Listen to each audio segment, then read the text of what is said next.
বাংলার সঙ্গে রয়েছে আমি সমাদ্রেতা। যেখানে মানুষ বিপদে সেখানেই নিউজ 18 বাংলা। নিউজ 18 বাংলা গতকাল আপনাদের দেখিয়েছে ঘাটাল থেকে আরম্ভ করে রাজ্যের বিভিন্ন প্রান্তে ঠিক কি অবস্থায় রয়েছেন প্রত্যন্ত এলাকার মানুষ, কিভাবে জলের তলায় বিঘার পর বিঘা জমি, বসত বাড়ি থেকে আরম্ভ করে রাস্তাঘাট সবকিছু। আজ আমাদের প্রতিনিধি গিয়ে পৌঁছেছেন কেশপুরে। কেশপুরের কি ছবি, কেশপুরেও কিন্তু দেখতে পাওয়া যাচ্ছে বানভাসী অবস্থা। ঠিক কি পরিস্থিতি জানবো আমাদের প্রতিনিধি পারাদীপ রয়েছেন আমাদের সঙ্গে সরাসরি কেশপুর থেকে। পারাদীপ, কেশপুরের মানুষ ঠিক কি অবস্থায় রয়েছেন?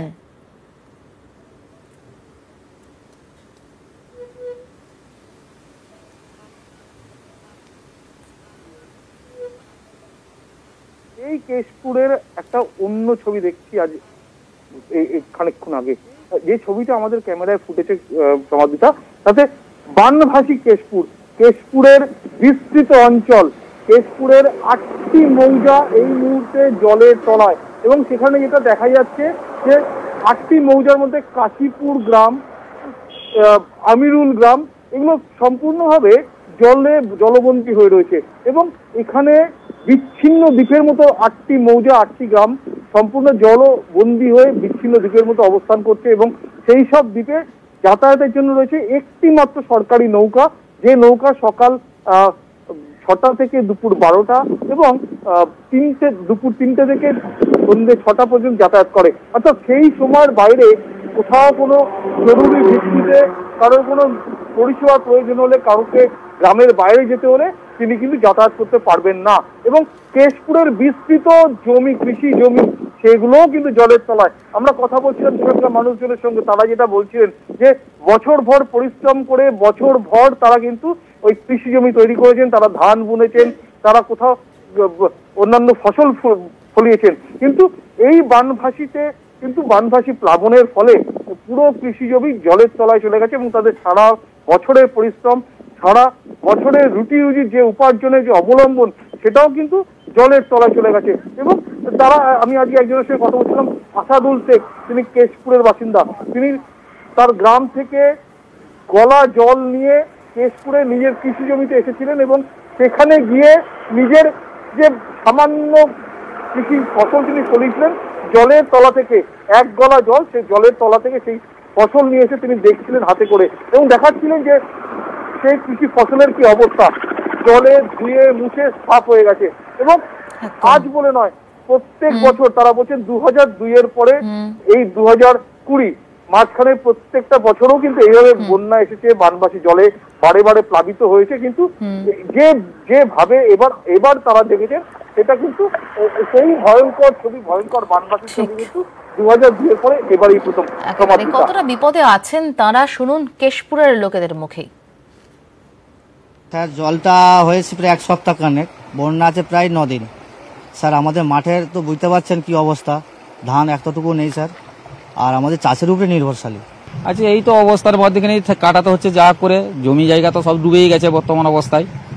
9 দিন 10 দিন জল, কালকে জমিতে ডুবে জল, ধান তুলে দেখছিলাম, ধানের পজিশনে একদম শেষ, পচে একদম মানে সাদা প্লেন মাটি হয়ে গেছে, জমি আর ধান বলতে নাই। এবার ঘাটালের পরিস্থিতিটা আরো একবার দেখাই আপনাদের। গ্রাম থেকে পুরো এলাকা জলের তলায়, ঘাটালের বিস্তীর্ণ অংশ। দুর্ভোগের সঙ্গে লড়াই, প্রশাসনের বিরুদ্ধে ক্ষোভ বাসিন্দাদের। ঘাটাল থেকে স্পেশাল রিপোর্ট। মাঠ ঘাট রাস্তা কোথায় কি দেখে বোঝার উপায় নেই। জলে ভেসে যাচ্ছে ঘর বাড়ি, দোকানপাট। টানা কয়েকদিনের বৃষ্টি, জলের তলায় একের পর এক গ্রাম। ঠিক যে জায়গাটা আমি এই মুহূর্তে দাঁড়িয়ে আছি, সেটা ঘাটাল মেন রোড, ঘাটাল পৌরসভার 2 নম্বর ওয়ার্ডে দাঁড়িয়ে আছি এবং জল ছাড়া কিছু দেখা যাচ্ছে না। আরেকটু যদি যাওয়া যায়, সেক্ষেত্রে যেই জল বুক অব্দি, গলা অব্দি চলে যাবে। ঘাটালের 5টি গ্রাম পঞ্চায়েত এলাকা জলের তলায়। ঘাটাল পুরসভার 12টি ওয়ার্ড জলের তলায়। ক্ষতিগ্রস্ত লক্ষাধিক মানুষ। এখানে প্রত্যেক বছরই বন্যা হয়, 3 বছর হয়নি, এবছর আবার যথারীতি বন্যা, ফসলের ক্ষতি হয়েছে, দোকানদানি প্রায় সব বন্ধ। প্রশাসন কিছু করে না? প্রশাসন আর কি করবে, এসে দেখে হবে এই হচ্ছে, আর কি হবে। বন্যা থেকে বাঁচতে 1982 সালে ঘাটাল মাস্টার প্ল্যানের শিলান্যাস। তারপর কেটে গিয়েছে 3 দশকের বেশি সময়। দিনের আলো দেখেনি সেই প্রকল্প।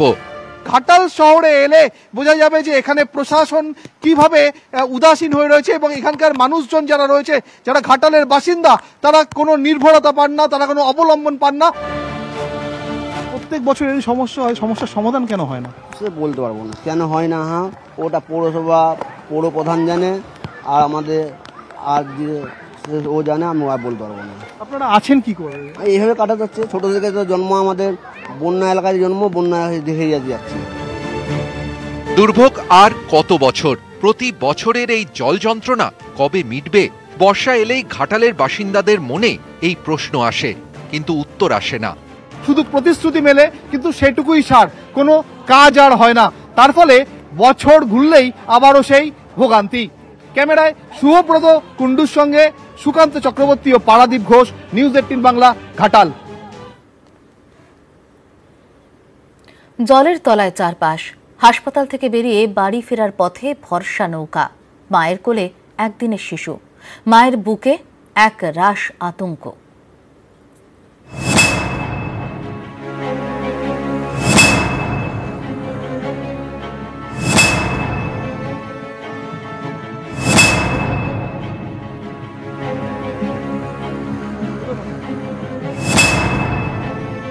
জলে ভাসছে হাসপাতালের সামনের রাস্তা। গোড়ালি থেকে কোমর সমান জল। দিদার কোলে একদিনের সদ্যজাত।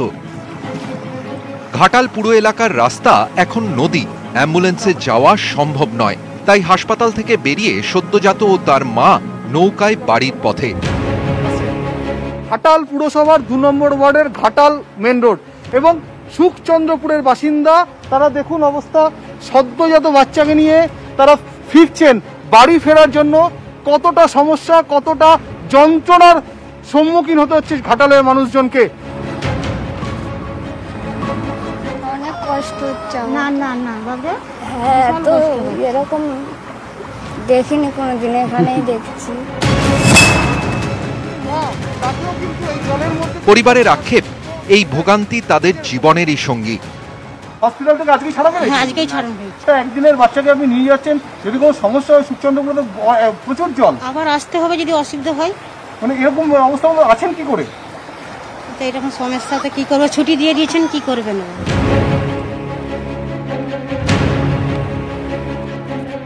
কোমর জল, সেই কোমর জল ভেঙে সদ্যজাত শিশুকে নিয়ে সুখচন্দ্রপুরের বাসিন্দা সাথী তিনি ফিরছেন এবং যেভাবে তাকে যেতে হচ্ছে সেটা বোধহয় আজকের সমাজে, আজকের এই দিনে কাম্য নয়। ঘাটাল শহরের মানুষের ভোগান্তিটা প্লাবনে এইভাবেই বোধহয় আমরা বুঝতে পারি। ঘোষ, নিউজ 18 বাংলা, ঘাটাল। ক্ষেত, খামার, খাল, বিল একাকার হয়ে যাওয়ার গল্প। রূপনারায়ণের জলে সব হারানোর যন্ত্রণা। কেমন আছো শুনতে চাইতেই উজাড় করে দেয় খানাকুল। ফসল ফলানো কৃষক, পরিযায়ী শ্রমিক বোঝান ভীষণ দরকার একটু সাহায্য। যখন শুকনো ছিল তখন তুলা হয়েছিল, এখন সব পচে গেছে। এখন হতো সব নষ্ট। বাংলা শস্য ভাণ্ডারের অন্যতম খানাকুল। প্লাবনে মাঠেই নষ্ট হচ্ছে ধান, নষ্ট পটল, উচ্ছে সহ একাধিক সবজি। আমার আছে 2 বিঘে জমি আছে। কত টাকার মোটামুটি ক্ষতি হলো? হ্যাঁ, 15-20 হাজার টাকা ক্ষতি হয়ে গেল একবারে। হ্যাঁ। কি ছিল আপনার জমি? আমার ধান ছিল। কি ধান? এটা আমাদের বড় ধান যেটা হয়, সেই ধানটা আমাদের ছিল। মরার উপর খাড়ার ঘা। একা করোনা লকডাউনে রক্ষে নেই, এবার গিলে খেতে এলো রূপনারায়ণ। কৃষি প্রধান খানাকুল। বাপ ঠাকুরদা জমিতে হাল চালান, ফসল ফলান। আয় উপায় হয় যৎ সামান্য। সংসারে আরেকটু টাকার যোগান দিতে যাদের বয়স অল্প তারা বাইরে যান। চাষির ছেলে কাজ করেন রঙের কারখানায়, সোনার দোকানে, লোহার গুদামে। দিনমজুর খাটেন রাজস্থান, গুজরাট, মহারাষ্ট্র, তেলেঙ্গানায়। বসে বসে খাচ্ছি, এরকম ঘুরছি খাচ্ছি, এরকম যেটুকু কামি ছিল সেরকম খরচা গেল সব। এবারে যাও দেখছি কি করে কি হবে। এবারে দিন রাত খেটে হাড় ভাঙা পরিশ্রমের যা মজুরি জুটেছিল তা 5-6 মাসে শেষ। হাত খালি, পেটও বোধহয় খালি হতে বসেছে। 100 দিনের কাজ জুটেছিল, এখন তাও বন্ধ। এই বাইরে রঙের কাজ করছিলাম। আমি এখানে বসে আছি, মিনিমাম 6-7 মাস বসে আছি। জব কার্ডের কাজ কিছুদিন হয়েছিল, তারপরে বৃষ্টির জন্য বন্ধ হয়ে গেছে। ঘরবাড়ি ভেসে গেছে, মাথা তুলতে দরকার রোজগার। খানাকুলের চাষির ছেলে ঘরে ফেরা পরিযায়ী শ্রমিক আবার ঘর ছাড়তে চান, ফিরে যেতে চান দূরে, যেখানে মিলবে আয়, উপায়, ভাতের গন্ধ। ক্যামেরায় সুদীপ গুছায়েতের সঙ্গে আবির ঘোষাল, নিউজ 18 বাংলা।